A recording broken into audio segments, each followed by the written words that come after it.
OTR Flyer, thank you for a $5 super chat. How can I get current on the OSD for my 8S build? I have the voltage. You need to get that. The ESC has a current sensor. You're going to use the ESC current sensor. T-Motor 60 amp ESC certainly has a current sensor. So you're going to go into the power and battery tab in Betaflight, and you're going to make sure that the current source is set to ESC sensor. You're, no, back up. I'm wrong. Scratch that. The ESC has a current sensor, but it's an analog current sensor. So you would use onboard ADC. What flight controller are you using? OTR Flyer.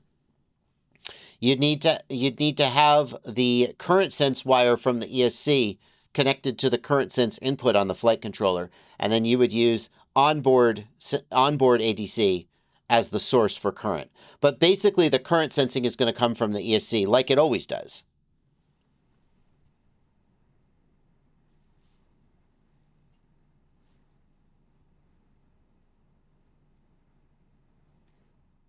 No Skate FPV says the drone is on the floor in their house. If you have a drone that won't throttle down and you're arming it in your house, you're asking for a hole in your ceiling. I don't want to, like, again, sound like, you know, your grandma saying, "You be careful, young man," but that's how you get a hole in your ceiling, for the record. If you have a drone that isn't, like, arming a drone in your house is always asking for a hole in the ceiling because sometimes shit goes wrong. But if you have a drone that you know is having problems where it, like, isn't throttling down, definitely don't hover it in your house. Oh, it's a 2-inch. Okay. If it's a 2-inch, what's the worst that could happen? Fair enough. Fine, I'll let it slide. Null Zeal, thank you for a $10 super chat. In your opinion, what's your favorite battery size for sub 250 quads without GoPros? Well, I mean, Null Zeal's sub 250 is a big range. I assume we're not talking about a tiny whoop.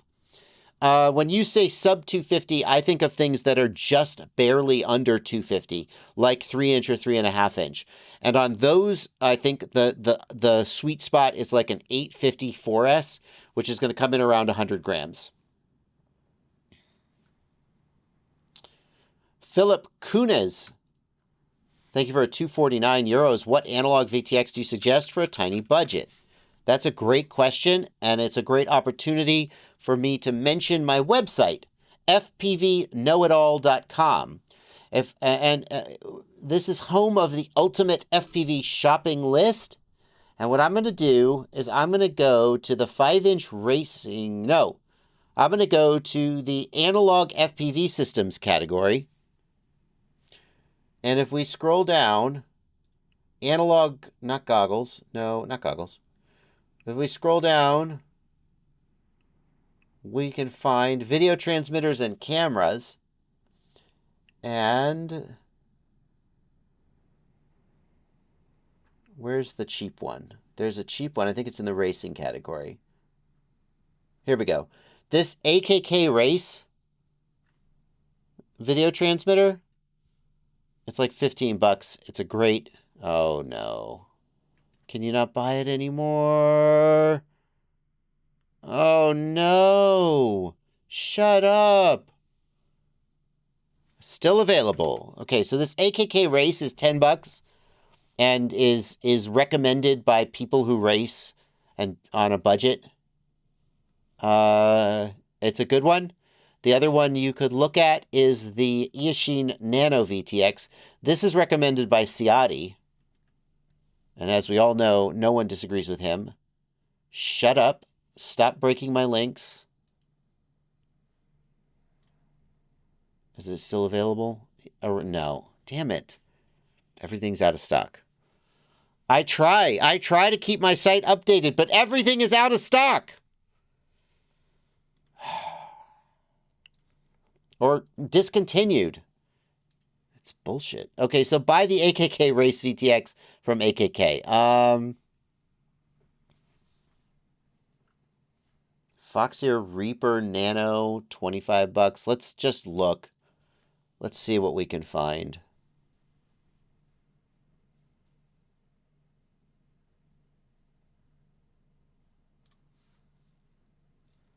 $15 for a Race Day Quads Mach 3. Absolutely. Just do that. Bingo. That's the one. We'll get that on the website. All right.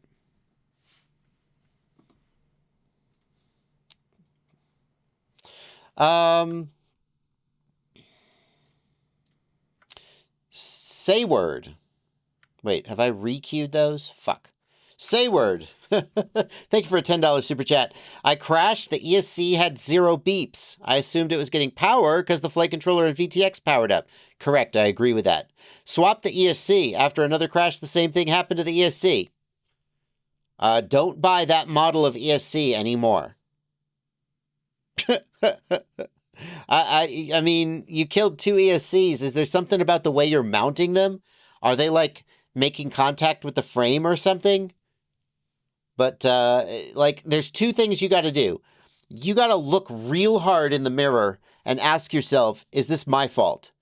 Is there something about the way I'm building this quadcopter and this ESC that is causing it to die in a crash? Like, the number one simplest thing that could be is if you mount the ESC without enough spacing between the ESC and the frame so it can contact the frame. Now, that shouldn't like just insta-kill it, but maybe by bad luck, there's a component somewhere that's getting knocked off. The other thing is, have I bought shitty ESCs by either bad luck and maybe I just need to buy a different brand of ESC?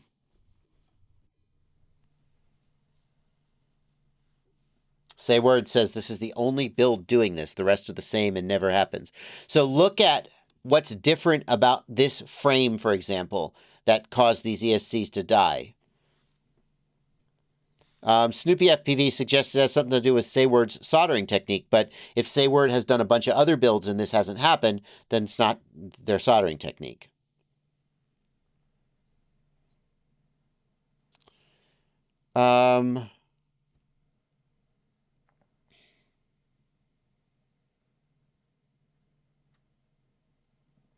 Steve-O FPV, if your modes are moving but your flight channels aren't, see if the failsafe mode is active.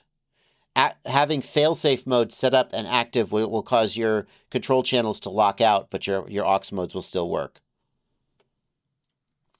Car Guy for Life, thank you for a $5 super chat. I built my first quad and I can't get the Betaflight splash screen to go away and the normal OSD to appear. What am I missing? I don't know. That's bad. Is the flight controller actually working? Maybe you have a bad OSD chip or something. To me, I can't think of any like option in Betaflight that would cause this. To me, this feels like your flight controller is damaged. I hate to say it.